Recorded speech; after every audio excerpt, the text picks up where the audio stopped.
Saudações! Vai, Corinthians! Alvinegras! Esse é o podcast Irmandade Corintiana número 428. Eu sou o Guilherme, eu tô aqui com o Gibson. O Dudu está de volta depois de umas pequenas férias. E o Pablo aqui de novo. Dessa vez vai, né, Pablo? Hoje vai. Espero que tudo ocorra bem. E vai ocorrer. E Dudu, tá bronzeado, hein, meu amigo? Aproveitou, tava nas Bahamas e tal? Não passei por lá, não. Mas fui pros parques da Disney, da Universal. E me diz uma coisa, Dudu, você deu uma encoxadinha no Mickey lá, não? Não, eu tive mais um affair com a Minnie, né? A Minnie teve uma foto bem bonita lá. Eu vi você chavecando a Blue também. A Blue, a Dani tava junto também, né? Ali foi uma saída a 3, mas foi bacana. Exato, vale a pena. Tá na moda, porra. É moderno.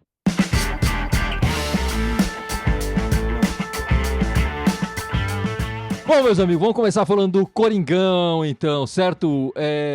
Estamos gravando esse podcast 428, logo depois da primeira partida final do Campeonato Paulista, né? A vitória do Corinthians 1-0, gol do Yuri Alberto. E no meio da semana o Corinthians ganhou, mas não levou, né? Ganhou de 2-0 do Barcelona, mas a gente tinha que ganhar de 3 para levar para as penalidades. E aí estamos fora da Libertadores, da fase de grupo da Libertadores. Vamos falar daqui a pouco desse jogo. E vamos começar, já que está no calor da decisão, certo? Dessa final do Paulista. No podcast anterior a gente não sabia com quem faria a final, né? A decisão do nosso adversário saiu na segunda-feira, né? E meio polêmica ali, eles conseguiram a vitória. E hoje foi a decisão, né, no campo do adversário, mas o Corinthians fez uma partida segura e ganhou de 1-0 com um gol do Yuri Alberto. Vamos começar com o Pablão, para estrear, Pablão. Gostou do jogo? Como é que foi a partida? Como é que você viu esse resultado do Corinthians aí? Cara, é inegável não falar que eu tô feliz, tô contente, emocionado, ainda mais ao término da partida, né? Coração parar de bater um pouco mais rápido, evitar o AVC, o infarto. Mas, assim, o que mais me chamou a atenção foi o sistema defensivo funcionando, né? E por mais que o Félix Torres é uma incógnita, ele, dessa vez, sua função de zagueiro, interceptar lances, desarmes, anulou o Vitor Roque. Não viu o Vitor Roque, que consideravam muitos aí a mídia esportiva brasileira melhor que o Yuri Alberto, por exemplo. Anguilera, ele veio, já vestiu a camisa e realmente está jogando muito bem. Uma coisa que eu havia até mesmo dito para alguns colegas é que ele é um tipo de lateral que ele dá a ideia do atacante para que ele consiga interceptar. Ele sempre libera a linha de fundo para que o atacante faça o cruzamento no último pau, só que ele já está lá pronto para fazer o corte. Então ele é muito inteligente. Mateuzinho também cada vez mais mostrando que realmente é aquele jogador torcedor. E para mim foram um destaque da defesa aí essas 3 peças. Beleza, Pablão. Falando mais da defesa, e você, Gibson? Você vai destacar o nosso ataque, que não trabalhou tanto assim hoje, né? Mas uma chance e um gol ali pro Yuri Alberto. Eu ia falar da defesa, mas mais específico ainda, porque a gente sempre sofre muito com bola cruzada, com cabeceio. A gente sempre perde as bolas todas na área, né? E hoje a gente ganhou quase tudo de cabeça na área, né? Chamou atenção isso, assim. A gente sofre muito. O adversário faz chover na gente, é terror, né? Porque não só a gente perde a bola, como ainda perde a segunda bola, enfim. E hoje não. Foi razoavelmente tranquila a defesa. Óbvio, os caras jogando em casa, né? Vieram pra cima, queriam fazer resultado. Mas eu acho que o time soube se comportar, o time jogou muito... assim, tudo bem, tem jogadores que a gente pode comentar depois, já tá um desempenho mais apagado e tal, mas eu acho que o time jogou como um time hoje, o que, enfim, já não rolou na partida de ida lá do Guayaquil, e acho que jogou inteligente, não se desesperou em nenhum momento, tentou botar a bola no chão, e quando teve a oportunidade, fez o gol. Você vê, naquele momento ali que saiu o gol, acho que ele tinha sido o único chute nosso que tinha em direção ao gol, a única finalização em direção ao gol. Então teve uma chance e converteu. Perfeito. A minha única crítica só é que eu acho que no final poderia ter tentado já fazer um segundo. Se tivesse feito o segundo gol, aí sim a gente iria mais confortável, porque a gente sabe que esse jogo vai ser logo após data FIFA, então vai ter um monte de jogador, o Corinthians vai ter meia dúzia voltando de fora a convocação. Enfim, o adversário também vai ter jogadores convocados também. Então, assim, é bom sair com o resultado na frente. Né? A gente vai jogar em casa, né? Com uma vantagem mínima, mas é uma vantagem. Já que a Federação Paulista de Futebol fez essa cagada, né, como sempre, de planejamento, é bom pra gente chegar com uma vantagem em cima dessa cagada, né? Em vez de sair correndo atrás, como a gente tem feito ultimamente. Né? Como é que você viu o jogo, Dudu? Vamos lá, eu concordo com tudo que o Pablo falou, o Gibson também, mas eu acho que dessa vez a estratégia dos Ramons funcionou, como você fala, dos dias, enfim. O Corinthians, para mim, foi matemático. Ele colocou o Memphis de um lado e o Romero do outro para impedir muito o avanço dos laterais, deixou o Yuri mais isolado. Confesso que ele abriu um pouco o meio, mas o Palmeiras também não tinha muito dessas jogadas com o meio. A gente contou um pouco acho que com o Rafael Veiga meio apagado. Eu só fiquei, às vezes, preocupado com o Estevão em cima do Gustavo Henrique, que a gente sabe que ele é um zagueiro bem mais lento, mas o Anguilherme lá tava numa... Aliás, desde que ele chegou, ele tá numa tarde, noite, manhã, quando a gente joga inspirada, porque por enquanto foi uma baita contratação, pedido do Ramon Dias, assim como o Carrijo. Quando o Carrijo resolveu colocar a bola no chão, né, o Corinthians sofreu um pouco a pressão, o Carrijo achou espaço, tocou bem, mas a gente não foi tão pressionado, foi muito bola alçada, mas a zaga foi bem hoje, como já destacou o Pablo. No finalzinho se perdeu um pouco, deu a chance para o Palmeiras aí para fazer uma pressão, mas nada que causasse nenhum incômodo para a gente, do jeito que a gente está acostumado a sofrer. E foi muito bom também, fazia tempo que a gente não ganhava lá, então foi muito bom. Tira muito, acho que, do que aconteceu na partida de quarta-feira. Acho que o time vai mais confiante, a arena vai ferver e vai ser um grande jogo. Não tem nada ganho, mas foi muito importante sair com uma vantagem, coisa que a gente, nesses confrontos de mata-mata, fazia tempo que a gente não tinha. É verdade. E é bom frisar isso aí, Dudu. Não tem nada ganho. Não ganhamos nada ainda. Foi só uma primeira partida, ainda tem um jogo de volta. É perigoso sim. O time deles vem ganhando muito mais campeonatos do que a gente precisa ter uma humildade também nesse jogo de volta, não pode achar que já ganhou, porque o já estamos na fase de grupos não levou o Corinthians para a fase de grupos, né? A gente lembra muito bem disso na Libertadores. Eu gostei bastante do esquema que o Ramon armou a equipe, esse esquema que ele armou hoje, ele fez contra o Mirassol, deu certo, né? Porque o Galo tinha um problema ali e tal. Mas ele armou de novo com o Dudu viu muito bem, né? O Romero de um lado, o Memphis do outro, o Yuri um pouco mais solto. E eles ajudando muito na marcação. Era o que eu esperava que ele fosse fazer no primeiro jogo contra o Barcelona. Já que ele tinha feito contra o Mirassol. Não fez. Ele armou um esquema de 3 zagueiros e tal. Enfim, a gente viu no que deu lá no jogo fora de casa. E nesse jogo deu tudo certo. Eu acho que o Semi-Mundial teve uma chance no primeiro tempo, que o Mateuzinho tira em cima da linha. O Corinthians teve uma chance no segundo tempo, que o Yuri Alberto foi lá e guardou.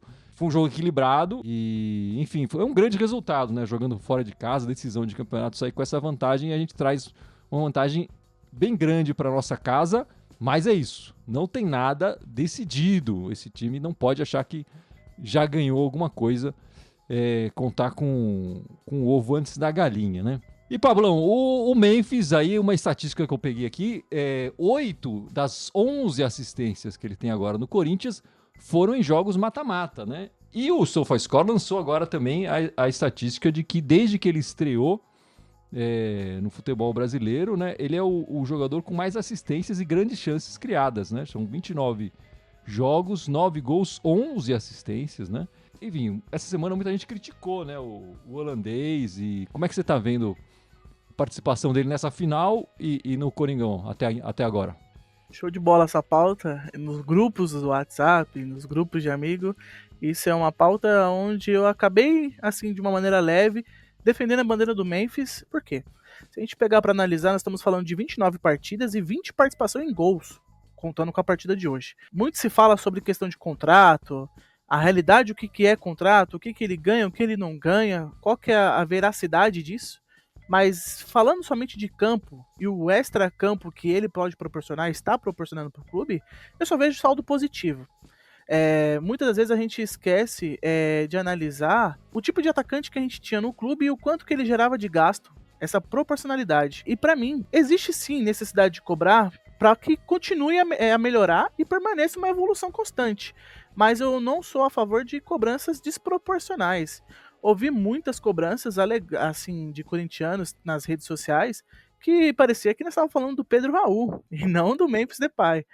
Então, assim, eu sei que o futebol, ele é legal por causa disso, porque ele é paixão, ele mexe com o sentimento do torcedor, mas muitas das vezes o número tá explícito na nossa cara pra gente poder ver que não é bem assim como funciona. Mas entendo a torcida também querer um protagonismo maior pra ele, né, em questão de gols, até porque ele veio com essa esperança de ser o homem-gol. A questão também da mudança de camiseta pesa muito, porque muitos entendem que foi prepotência por parte dele, depois disso não começou a render tanto como foi ano passado, sendo 94. A cobrança tem que existir, ainda mais vindo de uma eliminação na Libertadores. Primeiro time brasileiro, infelizmente, ser eliminado 3 vezes na pré-Libertadores. Isso é péssimo. Mas eu também entendo que o grande culpado de tudo isso não é o Memphis Depay. Talvez falta, mas não é o grande culpado, né? Mas assim, é um número absurdo, 29 partidas e 20 participações em gol. É algo absurdo, assim, no meu ponto de vista. Ele chega com essa fama de artilheiro pelos números dele na seleção holandesa, né? Mas nos clubes ele nunca foi um artilheiraço, assim, né? Ele tem mais assistências na carreira dele do que Só no Lyon, gols só até. que ele foi um pouco mais artilheiro, se eu não me engano, que foi 70 gols e 50 assistências. Mas assim, no Lyon, jovem, depois a mentalidade do atleta muda também, né? Os caminhos do caminho do campo que ele vai fazer a compreensão, às vezes muda. Não, sem toda razão. Enfim, claro que tem que ser cobrado, mas eu concordo com o Pablo que foi um pouco exagerado. E Gibson, e o nosso lado esquerdo ali, Angileri? Eu não sei. Eu sei que eu olho para a lateral esquerda e falo, ufa, ele tem poucos minutos, mas eu olho para a lateral esquerda, vejo o Angileri ali e me dá uma tranquilidade já, que é impressionante. Sabemos lateral esquerdo, né? É isso. Assim, e é engraçado porque você pega os dois que estavam se revezando ali, né? Um atacava melhor e defendia mal, o outro defendia melhor e não atacava, não subia, né? O Angileri faz os dois melhor que os dois. Ele ataca melhor do que o que sabia atacar e defende melhor do que o que teoricamente defendia. Então, assim, o nosso azar é que ele não pôde jogar na pré-Libertadores, não estava escrito, né? E custou caro isso pra gente. Assim, acho que se ele tivesse ali, talvez a partida fosse diferente, enfim. Mas esse cara tá prometendo, assim, já tomou conta da posição, né? Ninguém aqui acredita que o Bidu ou o Hugo vão querer disputar com ele posição. Ufa! A gente comentou, né, muito no começo do ano, né? Quando a gente falou de contratações que precisa contratar na próxima janela. E sempre o que pintava primeiro eram os dois laterais.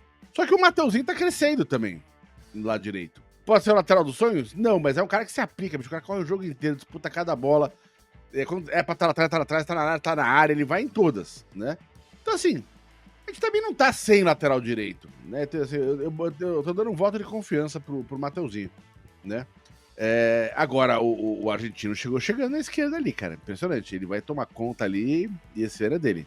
E Dudu, e o Carijo, hein? O Carijo, peruano, jogando cada vez melhor com a camisa do Corinthians, né? Ele não... Apesar dele enfeitar um pouco, uns passes de 3 dedos, né? Enfim, mas ele sempre sabe o que tá fazendo.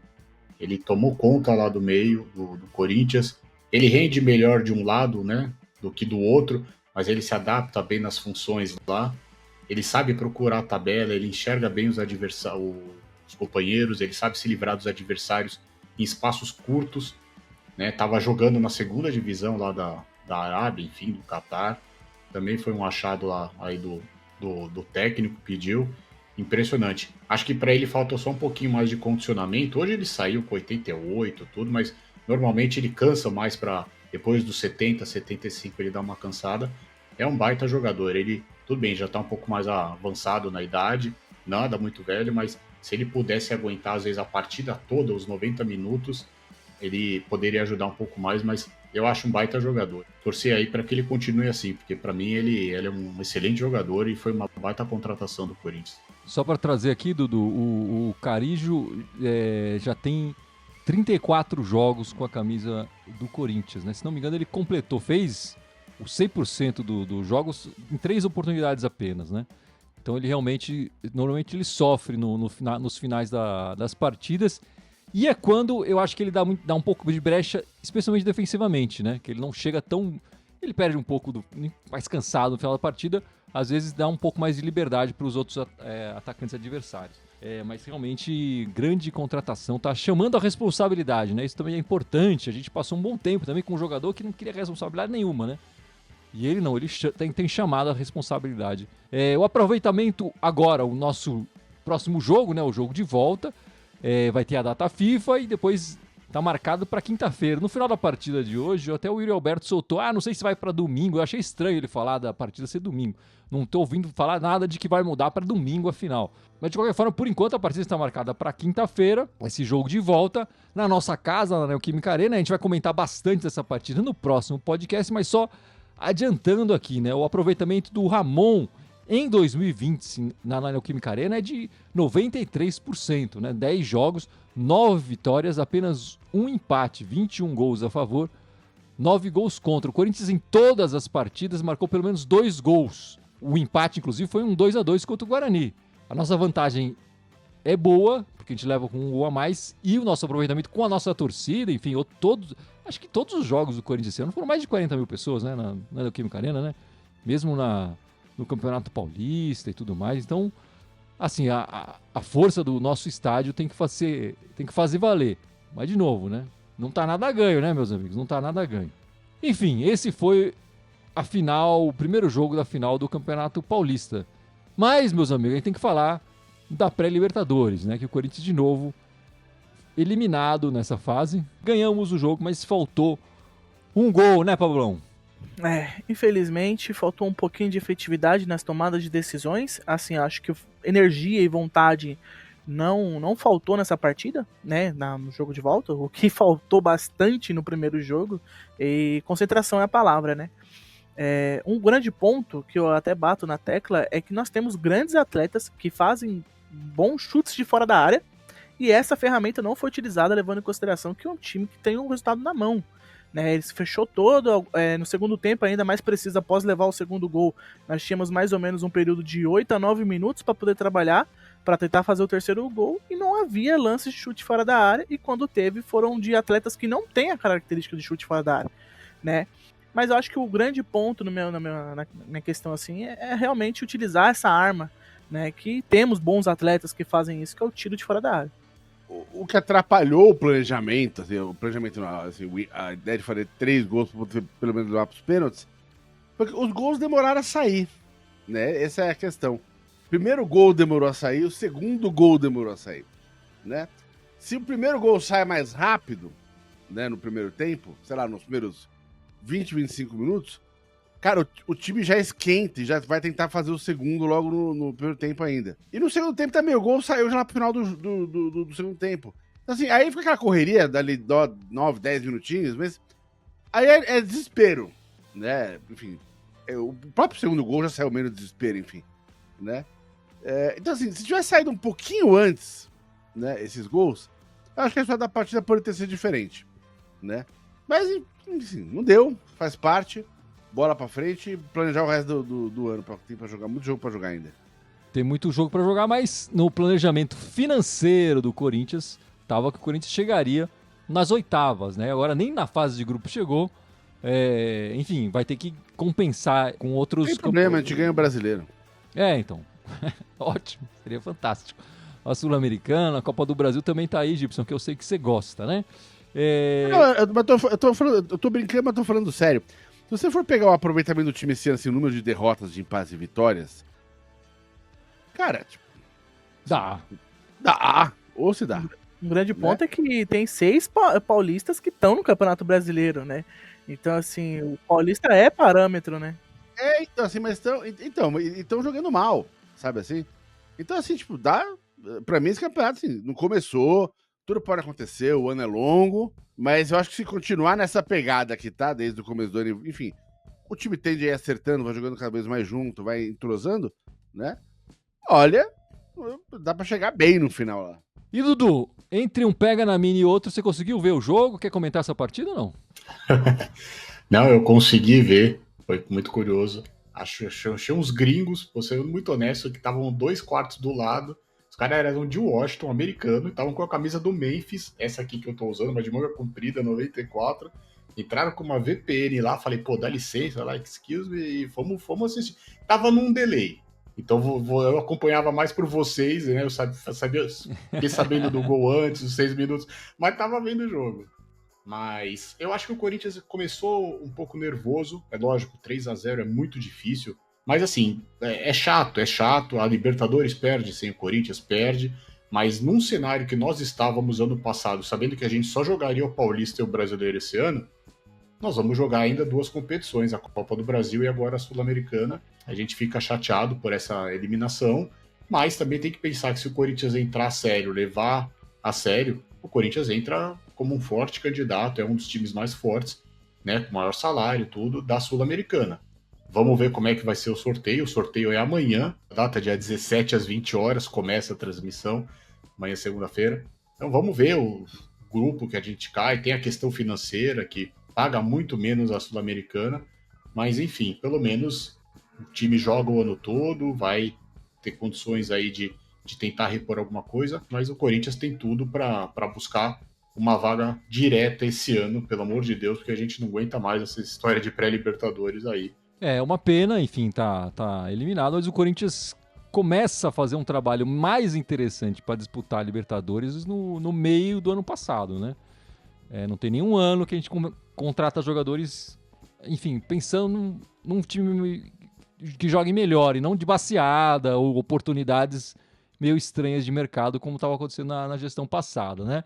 Nosso time campeão da Libertadores 2012 não foi criado do nada, né? O Corinthians sofreu, inclusive foi eliminado numa pré-Libertadores anteriormente, enfim, e foi aos poucos ganhando corpo e ganhando essas cicatrizes também, né? Que tornaram o time mais forte. O cuidado que o Corinthians tem que ter na administração, enfim, nas próximas janelas, é não deixar esse time se desmontar demais, né? Acho que a gente está começando um trabalho interessante, que está conseguindo bons resultados, ainda não ganhou nada, a gente precisa, faço questão de frisar isso, mas que pode trazer mais frutos. E, claro, trazendo outros talentos, a gente trouxe agora um lateral, a gente não tinha um lateral, parece... Vamos ver como é que vai ser, enfim, a gente tá gostando demais do cara, mas também não sei como é que vai ser nos próximos meses. O próprio Félix Torres no começo do ano passado jogou muito bem, mas depois sofreu com o decorrer do ano, com muitos jogos. Raniel é a mesma coisa, enfim. Acho que a gente tem que montar um elenco mais forte e perceber quais foram os nossos problemas nessa pré-Libertadores, né? Que eu acho que foram muitos. Se a gente olhar as notas da Irmandade, isolar somente as notas da Libertadores, quer dizer, o grande destaque é o Carrillo. O Carrillo foi eleito 3 vezes craque. Em 4 partidas, o Carrillo foi eleito 3 vezes craque. Um jogador que no ano passado jogava bem, a gente falava bem dele, mas ele não era o destaque principal da equipe. O segundo jogador com maior nota é o Martínez, aqui da Irmandade Corintiana, né? De novo, um jogador esforçado, que a gente gostou dele o ano passado, mas não foi um grande destaque. Não era, nossa, ele tá decidindo as nossas partidas, ele é o cara do time. Em terceiro lugar, o Neneca, que aí sim, o Neneca já fazia grandes partidas e tudo mais. Os nossos jogadores que decidiam mais e que eram eleitos com mais frequência o ano passado, no final, né, especialmente naquela parte final do campeonato, né, o Garro foi apenas o 11º jogador em notas da Irmandade. O Memphis, o 15º nas notas da Irmandade, com uma nota lá embaixo. E o Yuri Alberto, que foi o melhor, em 5º lugar. Então, acho que faltou um pouco desses outros jogadores na Libertadores, né? E eu acho que aí o Memphis merece muitas críticas, sim, porque não jogou bem esses 4 jogos da pré-Libertadores, né? A pré-Libertadores é uma tipo de situação que a gente tem que analisar que ela não tem vantagem alguma. Porque a pré-Libertadores ela não te dá a oportunidade a erro, né? E se tratando de um início de temporada, de competições, ainda mais o calendário brasileiro, que foi enxugado esse ano devido ao Super Mundial. O início dele, pelo menos. Enxugado não, foi esticado, né? Esticado. Não, foi... Isso. Esticado, perdão. E isso lhe dá a questão de a continuidade que estava acontecendo no final do ano passado não ter no começo desse ano devido a isso, né? Falta de pré-temporada, calendário apertado e também essa questão de pré-Libertadores não ter margem a erro, né? Coisa que, por exemplo, na fase de grupo, se você perde uma partida, você pode ir lá e recuperar, né? Trazer o resultado para casa, os pontos em casa, e conseguir classificar. A verdade é bem essa. Enfim, agora temos essa pausa aí, como a gente comentou, e esse grande problema de calendário, né? Entre a data FIFA e a última partida da final do Campeonato Paulista, né? O Corinthians teve 5 jogadores convocados, né? O Memphis para a Holanda, o Martínez da Venezuela, o Carrillo do Peru, o Romero para o Paraguai e o Félix Torres do Equador. Enfim, a CBF tinha dado a data final para os estaduais, sendo o dia 26, que é uma quarta-feira, sendo que os jogos da data FIFA são até dia 25, que é um absurdo, né? A final do Paulista, por enquanto, está marcada para o dia 27. No dia 29, no sábado, começa o Brasileiro e o Corinthians já tem rodada, né, no sábado. Eu tinha marcado aqui, o Memphis vai jogar no domingo, dia 23, na Espanha. Para quinta-feira, imagino que ele esteja aqui com certa tranquilidade. O problema são os outros jogadores, os nossos sul-americanos, né? Que vão jogar no dia 25, terça-feira, né? O Martínez e o Carrillo vão estar na Venezuela, o Romero vai estar na Colômbia e o Félix Torres vai estar no Chile, né? Acho que vários deles devem ser titulares, né, Gibson? Das suas seleções. Bem provável. O cara vai jogar 90 minutos na terça para chegar na final na quinta, quer dizer... Capaz de jogar no sábado de novo, ou seja, né? Então... Dia não. O sábado, a gente vai chegar lá, mas o sábado provavelmente vai ser um time bem alternativo depois, né? Então, mas não deveria ser, né? Assim, eu entendo a CBF ser uma merda, eu entendo, sabe, a Comebol ser uma merda.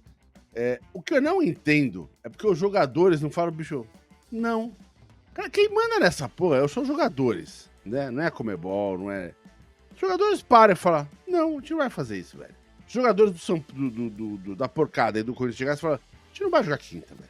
Aí a Federação Paulista fala, não, mas tá marcado. A gente não vai. E aí? Vocês vão fazer o quê? Quem tem o poder na mão são os jogadores. É que eles não se unem pra resolver essa palhaçada, né? Então com essa conivência, a televisão é conivente, os jogadores são coniventes, as federações são incompetentes, né? E aí rola essas presepadas do cara ter a possibilidade de jogar terça, quinta e sábado, de repente, né? Porque assim, tipo, vai jogar com um time alternativo no sábado. Cara, brasileiro, todo jogo é final, vale os mesmos 3 pontos. Sim, sim. Não era chegar no final do campeonato e falar, se tivesse mais uma rodada, a gente era campeão. Não, mas jogamos com o time reserva sem precisar na primeira, sabe? Então, os jogadores têm que botar o pé na porta e falar, olha, não vamos fazer isso, acabou. Tá faltando ali todo mundo se juntar, tá faltando tipo um Sócrates no futebol, um cara mais iluminado, pra chegar lá e regimentar e falar, galera, é o seguinte, vamos cortar isso aí pela raiz, né? Tá faltando. Porque, enfim, é a única coisa que salvaria o futebol brasileiro dessas presepadas da Federação Paulista, Brasileira e da Comebol. Seria ótimo, Gibson, mas não vejo isso. Aliás, aquela história toda de gramado artificial, gramado natural, foi só post na internet e pauta pra comentar aqui, mas depois ninguém mais falou mais nada. Dudu, o Corinthians já passou por isso esse ano, né? Curioso, mas já passou por isso esse ano, de ter que jogar 3 vezes na mesma semana, né? No Campeonato Paulista. Justamente por causa da pré-Libertadores, o Corinthians já fez isso. No Paulista acabou dando certo, porque o time C foi jogar com o Novo Horizontino, tomou um sufoco, mas acabou ganhando com o gol do Alex Santana, né? Ali no final, acho que o Giovani, um dos poucos minutos que o Giovani jogou, fez a jogada ali e a gente conseguiu. Mas agora no Brasileiro é outra história, né? Nesse jogo até o Neneca pegou um pênalti, né? No Novo Horizontino. Mas enfim, independente do que aconteça na quinta-feira, é um time, no meu ver, vai ser um time reserva, se não mudar, para enfrentar o Bahia. O Bahia é um grande time, já vem se estruturando faz um tempo. Ou seja, e como tá na Libertadores, tá na fase de grupo. Libertadores. E como a gente sabe, o brasileiro é final toda a partida. Então, de repente, o Corinthians não se classifica diretamente para a Libertadores, ou perde o título, alguma coisa, enfim, por causa de 3 pontos, 1 ponto, a gente vai ter que lembrar, não foi na última rodada. São 38 rodadas. Você dá uma grande chance, o Corinthians ganhou do Bahia no passado lá, mesmo não jogando tão bem, enfim, foi assim, logo na chegada do Ramon, né, Criciúma aqui, Bahia lá, mas enfim, é difícil você já começar o campeonato abrindo mão. A gente pode até depois chegar e falar, a gente ganhou do Bahia de novo, enfim, mas tá errado. Não dá para começar o campeonato já privilegiando o Bahia, sabe? Você tem que dar condições iguais para todo mundo. A gente sabe que a CBF não vai fazer, não faz isso nunca, mas assim, é o nosso papel aqui pelo menos falar para tentar melhorar, né? Porque o feminino tá começando e já tá bem desorganizado, tá tentando melhorar, mas o masculino eles conseguem piorar a cada ano, a cada competição. A realidade, né, o Corinthians há alguns anos, né, ele vem perdendo muita força em questão de bastidores, né, a sua voz já não é mais escutada, seja na federação ou seja até mesmo na CBF. e automaticamente a opinião, seja do atleta, infelizmente, ou do clube, ela já não basta muito, né? Ela já não tem muita validade para as federações que coordenam as competições. E o meu ponto de vista, a CBF, ela visa 100% o que os patrocinadores e o que o dinheiro realmente demanda. Eu acho que esse é o grande ponto. A perca de força tanto do Corinthians como de outros clubes em relação a bastidores. O clube já não é mais ouvido. Eu acho que esse é o grande ponto, né? O Vitor Pozella, que cobre aqui o Corinthians, parece que o Emiliano também falou da possibilidade da final ser disputada no dia 30, domingo, e não na quinta-feira, como está sendo divulgado, como está sendo falado pela Federação Paulista. Então, assim, temos duas pessoas do Corinthians, o Emiliano e o Yuri, falando dessa possibilidade da final ser disputada no domingo, dia 30. Oficialmente ainda está marcado para quinta-feira. Até o momento eu não tinha nem ouvido falar dessa possibilidade. Até o Yuri Alberto sair de campo. Vamos esperar aí para ver se alguém traz alguma novidade. Seria o ideal já ser. Aí eu não sei quando que vai ser disputada a primeira rodada do Brasileiro, se realmente for confirmado que vai ser no dia 30. Então vamos esperar aí para ver o que vai ser. Enfim, vamos falar bastante aí da partida na semana que vem. Então não tem jogo do Corinthians, mas a gente vai estar aqui, né, Dudu? Vamos estar aqui por incrível que pareça, no nosso tradicional horário que quase não fizemos esse ano, né? Que vai ser domingo às 7. E vamos falar também do sorteio aí da Sul-Americana. Nós estamos no pote 4 da Sul-Americana. Tá? Então, como tem os brasileiros, só rapidamente, o Atlético Mineiro, Fluminense, Grêmio, Cruzeiro estão no pote 1. Tem o Vasco no pote 2, no pote 3 não tem nenhum brasileiro, e no pote 4 tem o Vitória e o Corinthians.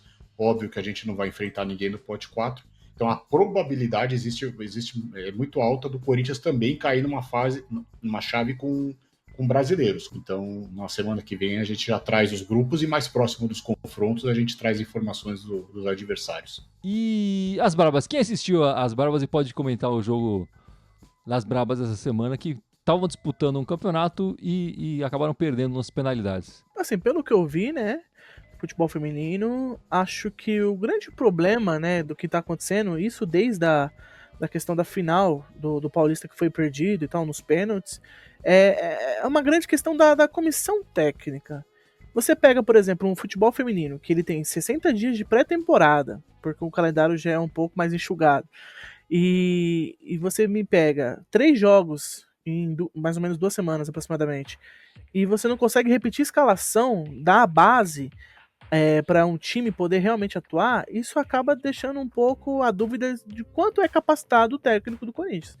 O Piscinato, muitos bateram nessa tecla, né, de realmente ter 3 escalações diferentes nas 3 partidas da Supercopa, mas isso é uma postura que ele mantém desde quando assumiu o Corinthians. E muito se falava, o elenco do Corinthians é um elenco forte, dá para poder mesclar.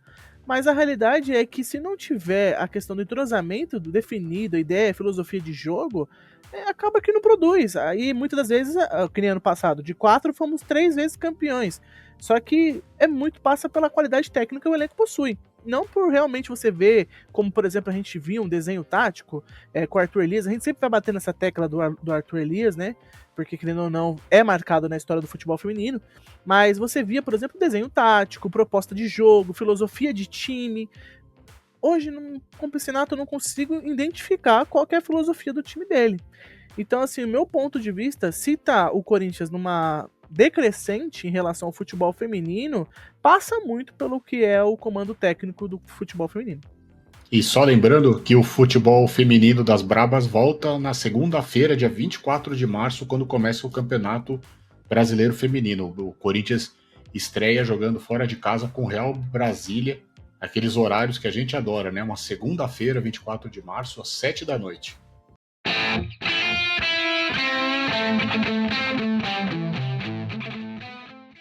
Então é isso, meus amigos. Vamos encerrando esta live, este podcast 428, com a vantagem na partida final, mas ainda não ganhamos nada. E, Gibson, lembra as nossas redes sociais aí pra gente encerrar, por favor.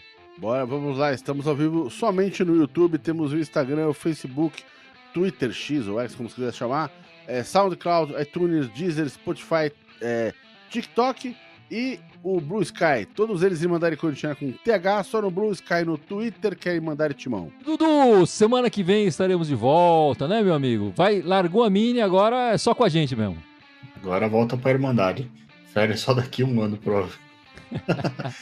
Estamos de volta, vai ser no nosso horário tradicional, hein, pessoal? Então vai ser domingo, 7 da noite.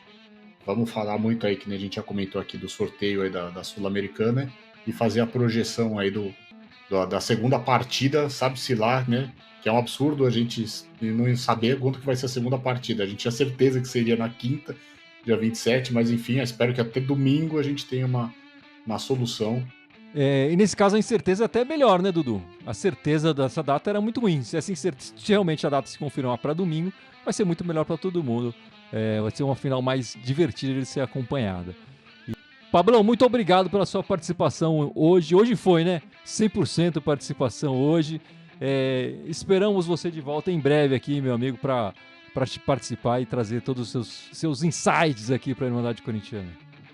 Foi um prazer estar participando aqui, podendo colaborar com as ideias, às vezes maluquice, mas ser Corinthians é isso, né? Uma semana que você tá do inferno ao céu ao mesmo tempo, né? Porque querendo não ganhar de um rival, ainda mais uma finalíssima, dá para abafar um pouco a situação trágica que foi o começo da semana.